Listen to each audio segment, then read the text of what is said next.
Hello everyone, this is going to be part 2 of my Severance deep dive series. Let's just get right into it and not waste any time. Assuming you've watched my last video, if not please go watch it to catch up. Also trigger warning for suicidal thoughts, actions, abuse, cults, etc. like last video. Last video I kind of lied, it was not the end of episode 4. The actual ending of episode 4 was Helly committing death to self in the elevator. However, for a lot of reasons I'm sure you all know, I decided not to make that the big finale of my video. They didn't handle it that well, I'd say. When making a movie or a TV show, in order to be sensitive to people who struggle with these things, you have to follow certain rules. And they follow none of them, to my knowledge. But then again, Helly wasn't necessarily suicidal. It didn't feel that triggering because she's basically trying to kill a rival. Her outer self. This wasn't motivated by years of depression or self-hatred. This was a key out for her. The writers treated it as such, which I don't agree with. This is something I'm going to need your guys' opinions on in the comments. But it definitely would have been crummy if I ended my video with it like they ended their episode with it. However, it was obviously in a way they can save her and she can recover from. We can't kill off a main character this early. Mark is the one who saved her before Milchek, or Grainer, I didn't say in my notes, lays her on the floor so they can send Mark up the elevator. He of course wakes up, still very distressed and scared, to Miss Cobell and Milchek very leisurely sitting in the waiting room for him. All Mark gets out of Miss Cobell is that she will be back in a few days, which of course in their scenario is more bad than good news. He gets so mad, he has to read the brother's book over it, which he's hidden in the bathroom. Outie Mark's sister is going into labor, a plot point I'm sure is to give us a break from whatever Helly's thing is. It's comical due to how weird the brother is. He says purging secrets purifies the air so the baby would come quicker.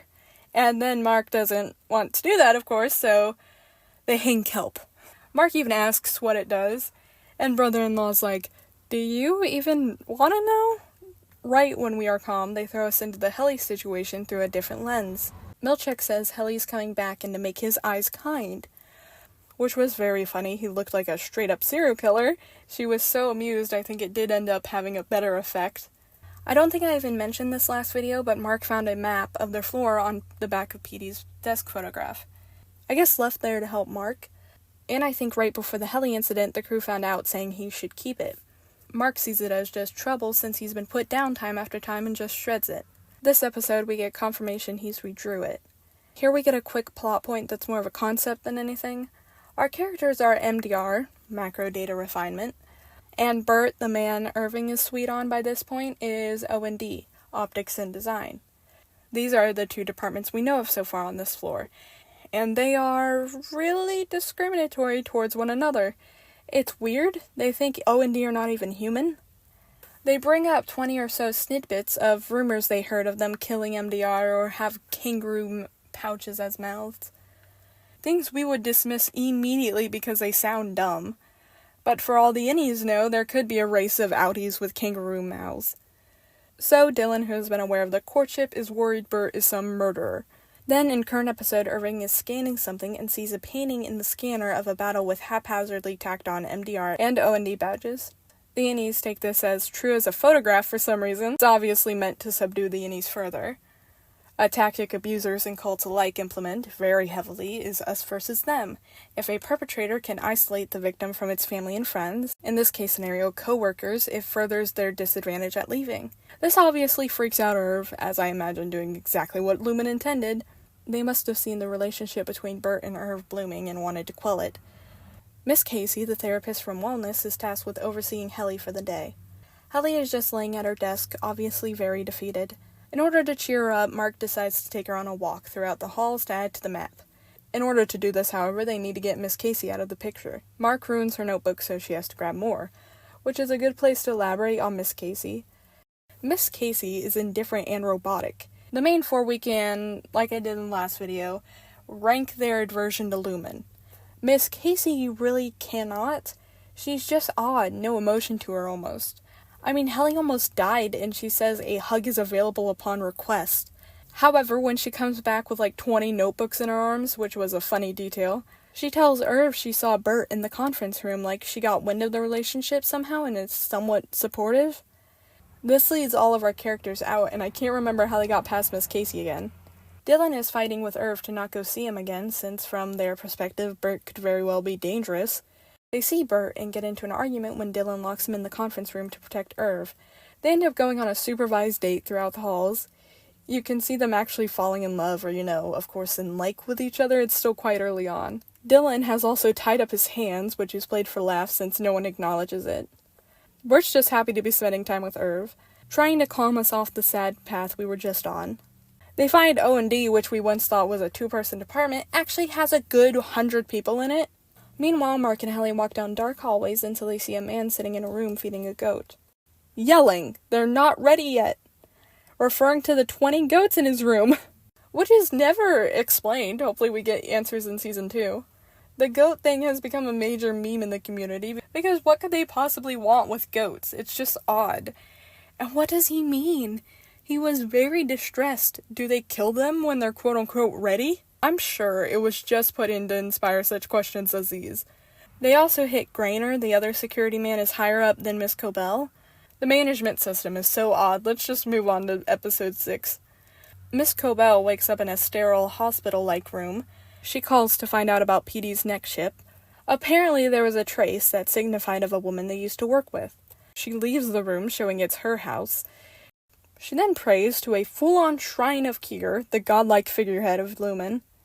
Back on the severed floor, Irving meets Bert in the plants division of O&D and almost kisses him, backing him into a plant, saying, "Is this romantic?" Apparently the handbook clarifies coworkers cannot be romantic, but does not specifically mention lip-to-lip contact.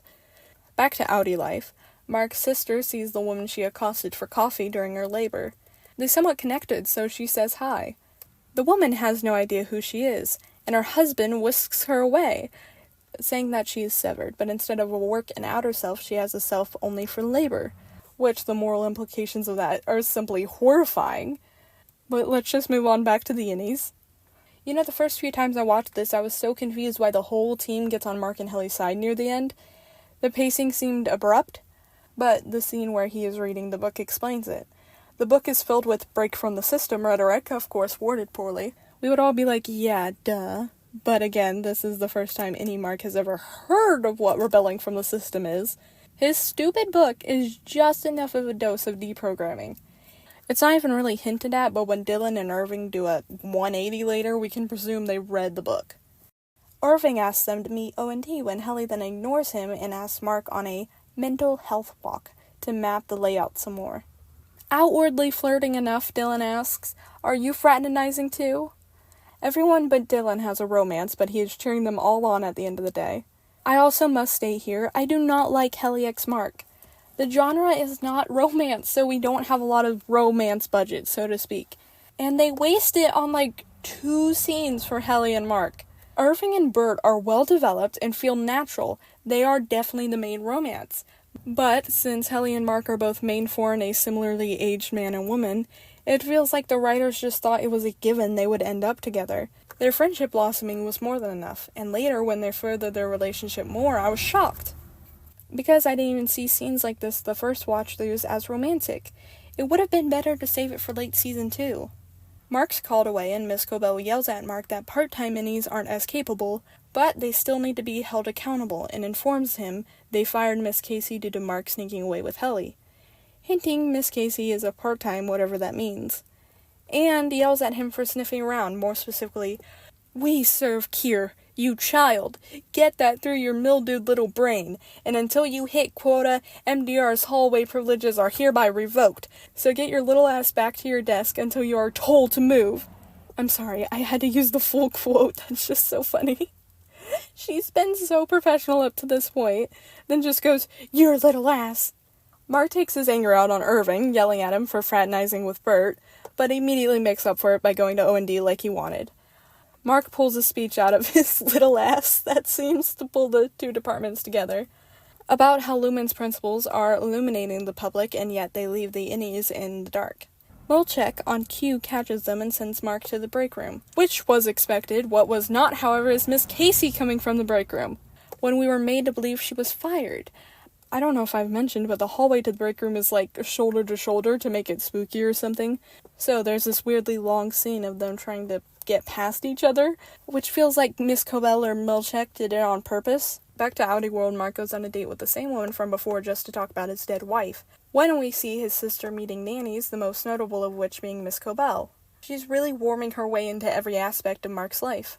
First time we see Dylan's Outie, he is woken up inside his house, sitting in a closet with Milchek squatted over him, very distressed, asking where he put a card of some sort we were barely made aware of. He hid it in the bathroom and informs Milchek of this as a child jumps on him, calling him Daddy. Mark goes on a date with the same woman to Petey's daughter's metal band I mentioned last episode. The song is just "Fuck You, Lumen" over and over. The woman he's on a date with looks back over at him to see if he's upset. Instead, he joins in. Afterwards, he even praises the daughter for her song. Back at Miss Cobell's house, Grainer informs her they found where the lady who reintegrated was, which leads directly to Mark finding Petey's phone and putting it back together. Someone calls it, apparently the girl who reintegrated Petey. He then follows her into an empty building while credits roll. Next episode. She wants him to reintegrate, which makes sense. She probably knows who he is from Petey and obviously had a goal to accomplish with him, and now he's dead. Mark goes on his usual "we are different people" spree, and she says, for all intents and purposes, he is you. What if he wants to reintegrate? He responds, I'm not a bad person. That tells us Outing Mark is finally breaking the shield a bit. He sang along to the song, he knows something's up with Lumen, and that's all she had to say for him to immediately go on the defensive. Out of nowhere, Grainer shows up asking Mark who he's talking to. Our Lady disappeared out of thin air, when she pops up behind him and bludgeons him, immediately bending down to drag away his body like this is another Tuesday. Mark helps, obviously in shock, when he says, I think I'm gonna throw up. And she yells, no, don't, because DNA and stuff. Which, quick side note, the actor delivered it in such a way I jump every time. She's like wailing, I have no idea why. But she steals the security card off of him and hands it to Mark in exchange for Petey's phone. He runs home and just strips in the kitchen. The next morning, as he's throwing them away, Miss Cobell sees, which was a fun little touch. She's awkwardly trying to buy time to question him, joking, Jack Frost needs better dandruff shampoo. Because it's snowing. Which is so disturbing, Mark stops mid-walk, finally suspicious of her. Milchek shoves his card in a door like 50 times, apparently overnight or the weekend, what have you. They installed locks on the MDR office. He grabs the card Dylan took and hands it to Bert. Apparently it was just an O&D name tag. Milchek says they need to focus on the final preparations without interruptions, perhaps referring to Irving, but also hinting at a project only Bert and management is aware of. Milchek then goes to inform Dylan what happened was the overtime contingency, and that he should not mention it to his colleagues. Dylan almost bargains, can you at least tell me his name? Milchek refuses him even that, instead offering up more perks. Mark successfully sneaks the keycard in when he is escorted into the workroom. Milchek realizes Grainer is missing. In Outie World, Miss Cobell, posing as a nanny, out of the blue asks Sister why Mark is severed. Sister says he tried to keep working at the college after his wife died, but he just couldn't. She pulls another question out of a hat, saying, does Mark ever think he sees her? Which makes Sister suspicious. Irv starts fishing to ask Mark to sneak out to O&D, worried Bert got in trouble for their last transgressions. It's interrupted by Helly getting the music dance experience, the infamous Defiant Jazz scene. Dylan sits at his desk brewing, obviously still upset over seeing his kid, as everyone dances to the song. The lights that were partying before stagnate at red as the music gets crazier as if it knows what's about to happen. Dylan tackles Milchek to the ground and bites him, yelling, tell me his name. The rest of our crew pulls him back and holds him arm in arm, making sure Milchek can't do anything rash. Milchek threatens to tell Miss Cobell, when Dylan immediately comes back with, you want to see her together? Implying he would be in trouble too. Dylan informs our crew of the overtime contingency, which no one has heard of before, so of course Helly thinks to commandeer it, when Mark shows everyone the keycard he found in his pocket. With Irv still on the fence, the whole team decides to go look for the office that contains the overtime contingency, since they have the key and just injured the only security. Irv, of course not fully on board, runs to check on Bert, the second they open the door. A betrayal to the team. Helly and Mark find the room in a very clear book with instructions. She rips out the page containing the overtime contingency, realizing we need to regroup. We also get a quick scene showing Miss Cobell's relationship with Lumen is falling apart at the seams. She's talking to the board as they inform her Greener died, and she argues with them, saying reintegration is not only possible, but it did happen, because the board is still refusing to believe it exists. Dylan, Mark, and Helly are holed up in a supply room looking over the instructions and discussing how there was no security. They need 2 people to press the buttons on opposite sides of the room to employ the contingency. Dylan says he can do it alone and should be the one left behind since he already got to see the outside a little, and they can just come back for him. We catch up with Irving.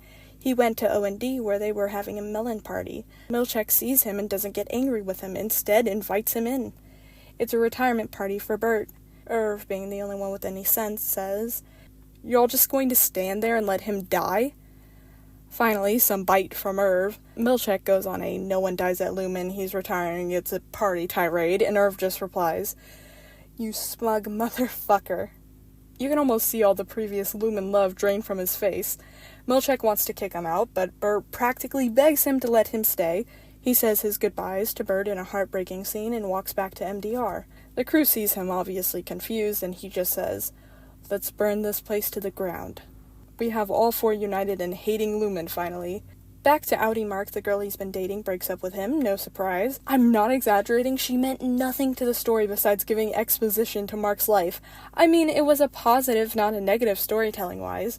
We are somewhat in Mark's point of view, so the camera doesn't care about her just as much as Mark doesn't. They then play a scene that was so masterfully done I flipped out this time round. Mark is heavily drinking, taping together a ripped-up photograph, saying all the things he loved about his wife in the same format as the wellness sessions, when he finally reveals who the photograph is of. Miss Casey. I watched this show 2 times before this and never noticed it. It was such a quick scene at the very end of an episode. I was so confused later in the season questioning this fact, like I thought up some never-heard-before theory. But no, it's just outright shown to us in episode 7. Mark's dead wife is Miss Casey, which, oh my god, that was so smart. How did she die in a way Lumen could have taken her? The procedures are so good they are just flaunting his dead wife in front of him. I may be completely making this up, but they made it seem like an illness was something terminally wrong with her brain, and the severance procedure fixed it in some way that made her as robotic as she is now. I mean, there's no emotion to her at all. Maybe it screwed up that portion of her brain, but saved her life. Whatever the case, Miss Casey is Mark's dead wife. Episode 8, we start with Irv's Audi walking his dog very alone. My first thought was maybe he's alone like Mark, in mourning, covering a painting with black like we saw under his fingernails. Everyone finished their file, apparently that was unheard of in Lumen history, and Helly just started. We see Helly's message from Kier she gets for completing the file. Kier literally says, "I love you," it's just an odd scene. Mark goes to Miss Cobell's office to make sure Dylan gets the waffle party for the escape plan. That's in the works when she says he gets a wellness session, since Miss Casey, or as she puts it, the wellness director, is actually getting fired this time. Mark, of course, apologizes, taking full blame for leaving yesterday, and Miss Casey says, "She knows she's odd, but the best time of her short life was that day being able to watch over MDR." We cut to Milchek and Miss Cobell watching them on TV. Cobell says, "It's good they don't remember each other. It means the chips work." We see Milchek walking Miss Casey down a long hallway with an elevator. She asks, "Am I happy up there?"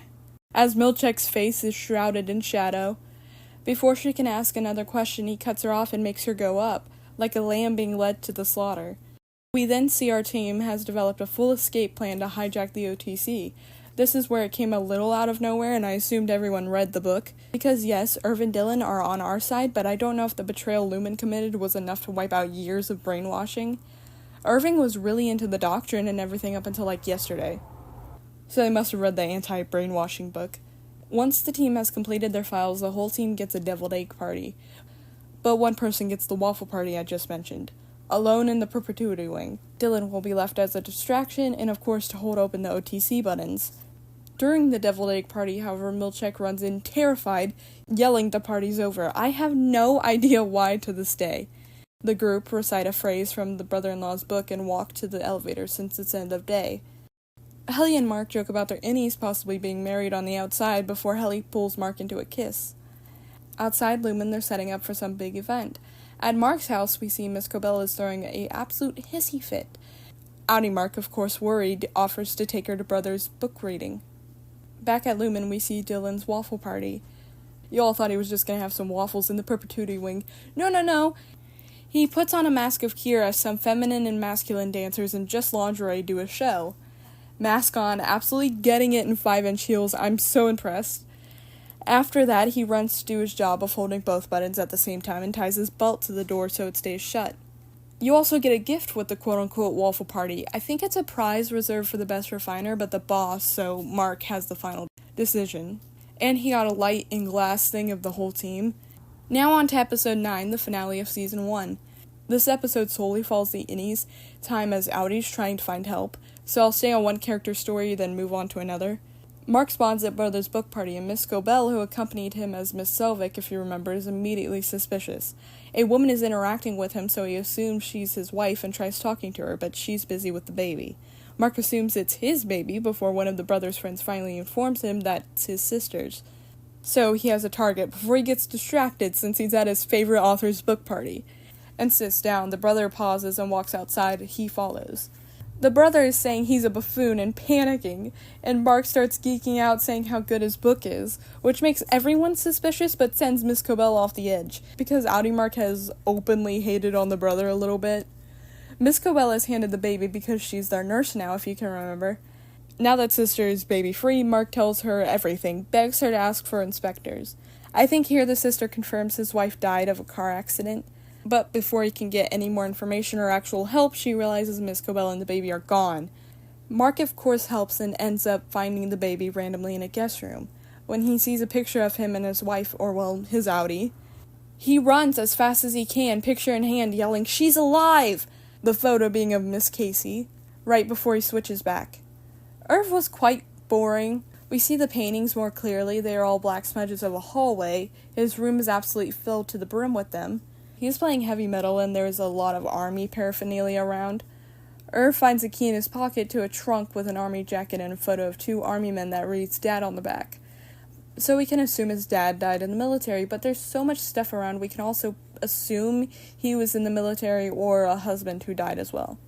I mean, there's just tons of military stuff about, and most people his age would not be alone like he is. At the bottom of this trunk we see a map and a list of all the severed workers, some with addresses besides their names. He looks for Bert's, and he is in fact one of the few with an address. He opens the map, and what do you know, Bert's house is already marked with an X. Now this is very interesting. We could surmise, due to age or Alzheimer's, Bert's chip was defecting. The hallucinations, his Outie self painting a lumen-looking hallway, there was some blending of memory going on. And he felt such love for Bert, maybe that mixed with the issues already in law somehow compelled his Outie self to look for Bert. Maybe Bert just came to him like a gut feeling. But anyhow, the Outie self was already looking for him. So he of course drives over to his house and sees he already has a husband. Kisses another man right in front of the window to rub salt in the wound. Then he's turned. Helly wakes up in a fancy dress at a fancy event. She's immediately greeted by an art gallery of sorts, solely of videos and photos of her. More specifically, her innie and Outie talking about how great Severance has been. She's the headliner of this event and her father's this generation's Lumen leader.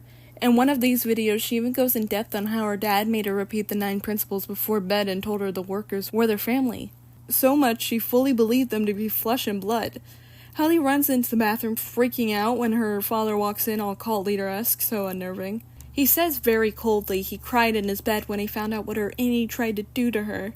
It comes off as her Outie and dad, or more the higher-ups in the company, think of the innies as animals. They act like innies are just barbaric, and that's why Helly's innie did what she did. If Helly fully believes innie Helly to be like her, she couldn't justify imprisoning her in that abusive system. Her father recounts the story of when she was little and he took her to see the Severance chip. She saw the blue and green light and said, "It's so pretty, Daddy, everyone should have one." And so they shall. Innie Helly is learning her outer self is not only the inheritor, but the freaking world changer.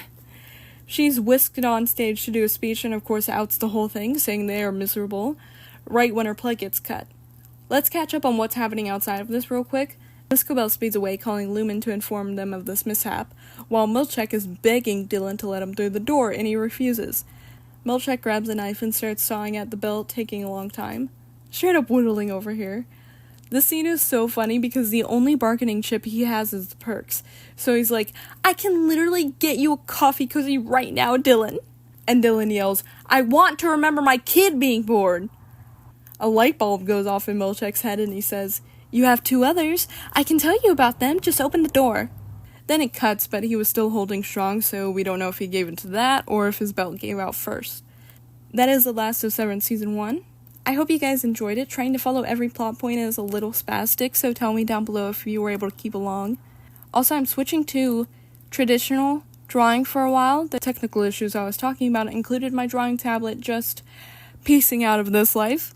Hopefully the paintings are not too jarring. I'm not used to realism and very rusty over traditional painting. Or, well, I should say sketching. This episode I sketched all 4 of the main cast. In Season 2 episodes, I'll paint 2 an episode. Sorry, very semantic end of episode. Like, comment, subscribe, whatever you want to do. I really appreciate you just taking the time out of your day, and have a good one.